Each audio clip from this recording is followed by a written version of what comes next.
Welcome back to the programme. On to it. We welcome now Dave Browne, Secretary-General of Ceol Éireann. Good morning to you. Thanks so much for joining us. Morning, Greg. How are you? Great to have you on the show. Right, this is a new organisation, though it sounds incredibly familiar. Tell us about why it was established, what it hopes to achieve.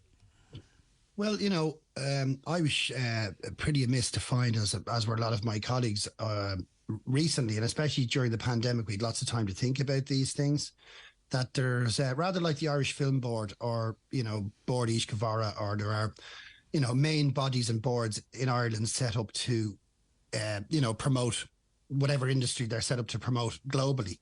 And there isn't one for music. So we were a bit astonished to find that out. So it's pretty much in a nutshell what the film board has done for movies, we want to do for music. Is the industry a bit scattered at the moment, maybe, and even how funds are distributed or how one might apply for them? It's a bit convoluted and hit and miss, and it's what you know and all that type of stuff. Are you hoping to maybe, is that the case, firstly? And secondly, do you think this collective will help to fix that? Well, yeah, I think you've hit the nail on the head there. I mean, there are certain sectors that are well funded. There's no denying that, and there are other sectors that are completely ignored.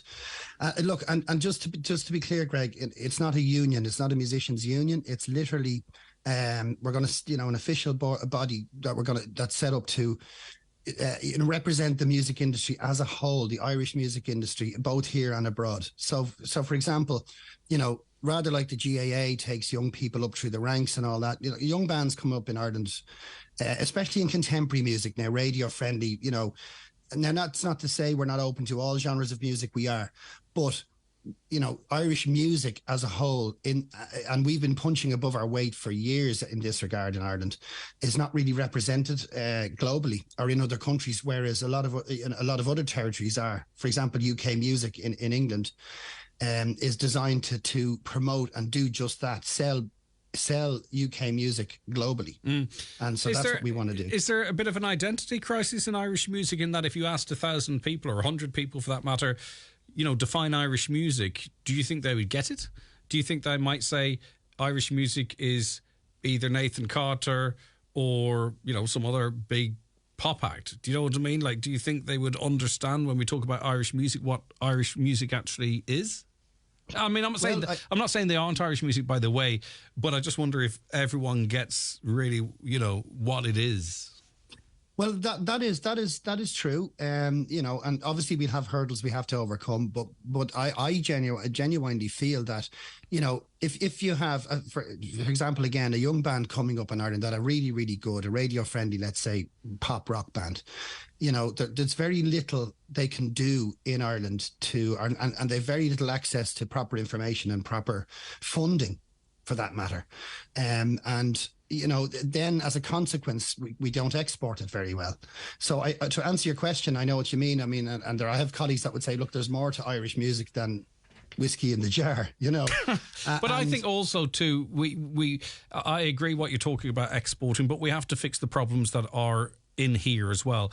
I think we do a good job here, but we're always trying to improve in terms of supporting Irish music. But some of it's a box-ticking exercise. You take Dermot Kennedy off the playlist nationally, right, and the amount of Irish music played is close to zero, right? He's doing all the heavy lifting in terms of... But you could say, oh, look, we're playing such and such a percentage of Irish music. Take Dermot Kennedy off your playlist and don't, but take him off the playlist and there's very little else there. They might throw in a token urban group or something or whatever, but in reality, there is not the support internally for all different types, but maybe particularly that contemporary pop rock radio friendly Irish music. Programmers are afraid to take a chance on it, I think, because they're always looking at the next set of numbers. Well, there you go. You hit the nail on the head. And rather than, you know, be something that legislates against that or is an adversary in any way, you know, we want to include all the radio stations, all the publishers, all the collection agencies, all the labels, you know, rather like the UK model does. And under the one umbrella, we can, you know, really work hard to fix these issues that are happening in Irish music. And like you say, you know, there are plenty, and I believe, you know, a plethora of amazing bands out there that just have no connection, can't can't get played, can't get things made. And for example, Greg, the budget for one Irish movie that would be gotten from the film board, and this doesn't seem like I'm having to go there. I'm looking up to the film board. I think it's an amazing thing they've done. You don't have to de-elevate someone to elevate you. We get that. You're saying, well, this is it. That's working there. Let's bring us up with them. Well, that's it. But you can make an album, let's say the budget of one movie would probably make 100 albums. Albums are not as expensive to make nowadays as they used to be, which is the upside of the technology end of what's happened to our industry. But the downside of that is, it's very, very hard to monetize your record once you've made it. And that's another massive thing that we want to address is the monetization of artists. And I don't mean, people have to reach into their pockets and pay more. I just think that if the systems are slightly changed, and we have plans to do that, you can monetize the actual creator of that art better in a way that enables them to make more art in the future, which essentially is what we want to happen. And move more people into doing things as a passion and doing it as a living too, presumably. You talked about a UK model. What about a French model? I'm not going to keep harking on about the radio play side of things, but what about a French model whereby part of the licensing scheme, if I read it correctly, is that a percentage of music is... if people are a wee bit nervous to give music a try, legislate for them to have a certain amount of their playlist having to be, Irish music. Is that... I mean, obviously you're trying the carrot, but maybe the carrot's been tried and it's stick time. Well, yeah, well spotted there, Greg, as I've said that in the past. I do believe more in the carrot than the stick approach. I do believe in that primarily. However, what I would say to you is it's my understanding that radio licenses in Ireland have that stipulation already that they must play, 30% Irish music. Now, is that the spirit of the law or the letter of the law? So if we were to say, and again, radio stations, I'm not picking on radio stations either, because a lot of them have, Irish radio shows, the Irish Hour, all of that kind of thing, which is great. But, we have such, sorry, to answer your question about the French model, it's slightly different to ours, because what they're claiming is that a certain percentage of their radio play must be in their own language because they're French. So in other words, a radio station can't come on and just play American music all day. But it has the same effect. But I understand what you're saying. It is so that's what I mean. So, but in Ireland, we, as I said, we punch well above our weight, and we create really global, world-beating radio records too, as well as all the other stuff that we do.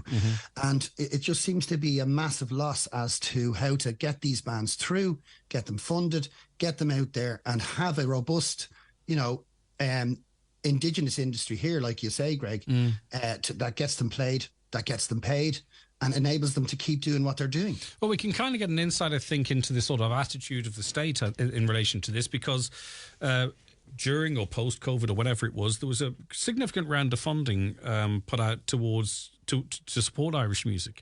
I looked down through it, and all the names I expected to see there were there, and then some names that you would expect to see weren't there.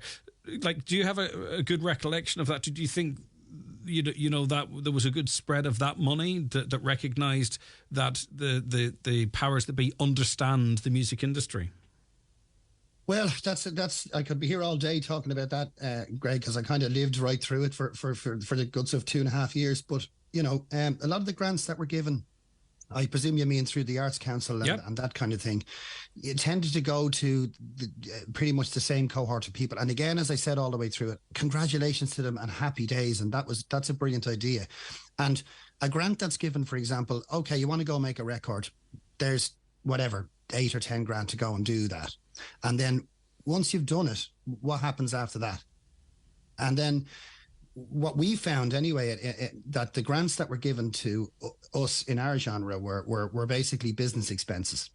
And that was the MIBAS scheme.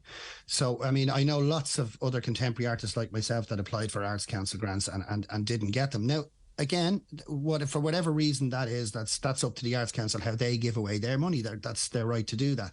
But it would be disingenuous to think that the Arts Council support every genre of music. But the reason why I asked the question is... nor should they be able to. But the reason I asked that question is because that scheme and where the money went does give us an insight into where we're at and maybe where we need to go. It's not a criticism necessarily of the Arts Council, and every day's a learning day. And I presume the role of Ceol Éireann will be to sort of maybe try and change those attitudes and what have you. I'm not saying there was any malice in it, but it just is an indication of maybe where we're at and where we need to be. And I think it's really important too for bands bands to, I'm not sure how how many top quality artists we could sustain in Ireland. Part of success is going to be for them to spread their wings, but we as a nation have to be giving them every opportunity to do so by backing them here. Well, that's it, Greg. You've hit it in a nutshell right there. So you nurture the stuff at home as far as you can get it, and have processes in place where they can monetize their music. Like streaming is a massive issue. It's a massive issue. And if it's going to be a case of, well, we have to change it on a European level, well, then we have to be, have enough teeth to go and do that, because it's not correct the way it is. And anybody will tell you that it doesn't work right.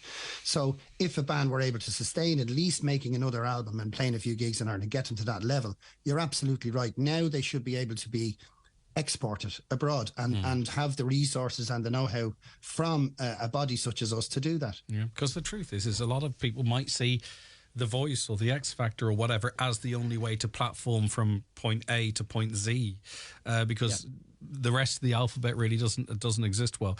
But we have to get behind them. We have to support them. So how... Your membership, right? Are you asking musicians, all different types of musicians, those in the industry? I mean, listen, there's engineers, there's sound production people, all too, that you want to see be able to make a living from this as well, and they do so, I suppose, if that album is being made. But who is going to make up Ceol Éireann? Who's listening that you want to go out and check out what you're doing? Okay, well, there's two tiers to that. Basically, we've reached out to all the major players, i.e., the big players in the industry, to come on board and help us steer this thing correctly. And we're very confident that we're going to get some positive results from them, because that's where we need to start. Membership, at the moment, we're only asking people to register their support. So they can go to ceoleireann.ie and they can register there. It doesn't cost anything, but it's just register your support, because the more numbers we have, the easier our job is going to be. And that can be an engineer, it can be a pub owner, promoter, publisher, musician, any kind of musician, just anybody that wants to come and register to support for the time being. And then as the organization progresses and develops, a larger role will be played by the registrants, as it were. And finally, I don't want to be negative, and maybe I'll try and be positive after this question. There's some people, particularly around our part of the world here in the Northwest, that have reputations for bringing on new talent, for giving them a platform, for seeing that there needs to be another generation coming through and use their stage to give them their opportunity. But broadly speaking, do you need the big guys to buy into this as well, to maybe prepare to share a little bit of their cake or limelight? Do you know what I mean? If you could get Correct. top to bottom involvement, I think that gives it credibility. If one of those top artists goes, you know what, I agree with what they're saying there. I'm not saying they're not buying in, but I think it's critical that they do. I totally agree. And as I say, I'm not talking, the big players as in musicians also. I mean, collection agencies, record labels, promoters. You're exactly right. So we're starting at the top and at the bottom. So at the bottom, we're asking people to register their support, come on board. We'll keep them informed of what's going on. And equally at the top, we are approaching them because they must be part of it. Because as you know yourself, Greg, it's not going to succeed unless we have at least the blessing of all involved. Yeah, and we are lucky enough to have amazing talent of all ages up here, but I think particularly for the young ones in this context, and they come in here, Dave, and they perform live, and I swear, if someone got behind the track that had influence, guaranteed number one nationally. Do you know what I mean? I'm not being parochial on this. I mean, I understand. There's some absolutely bangers that come here that are better than anything else that's out there, and they're plugging away, they get it up on the streaming sites and they've got it on YouTube and it goes maybe semi-viral and stuff. But if they just had a push from someone with influence, it would open so many doors for them, because the talent, the songwriting, the composition is there. It's just they need that step. Well, nobody better than you, Greg. There you go. Anecdotally, that's your experience. You deal with this every day. You see people coming that are brilliant, and they just what can be done for them. There's no access to funding. So you say if they went semi-viral with something, let's say on streaming or YouTube, and the streaming rate was correct. Right, well then they're thinking, okay, now I have a bit of a budget, and here's what you do with that. And even people with influence, as you say, I mean, that's exactly what it needs to have. It just needs to give people, exactly like the people you're talking about there, an equal and fighting chance. Yeah. Which I believe they do, like you just said. they're even better. You know, it's not like a fighting chance. This is not a handout. This is a leg up for people who are absolutely brilliant. They just need the shop window because the product is there. Yeah, all right. Okay, Dave, where do people go to check out more? To sign in the first instance to say, right, okay, there's something here. I think we could do something as a collective here. As you say, it's not a union. It's a collective of collection of like-minded individuals. Where do people go? It's www.ceoléireann.ie. And you can just, the register now badge is on the homepage. All right, good luck to you. Well done. Thanks very much for having me on, Greg. I appreciate it. Thank you. Oh, thank you. 086 60 25,000 WhatsApps and texts to that number, or call an 07491 25,000. Watch the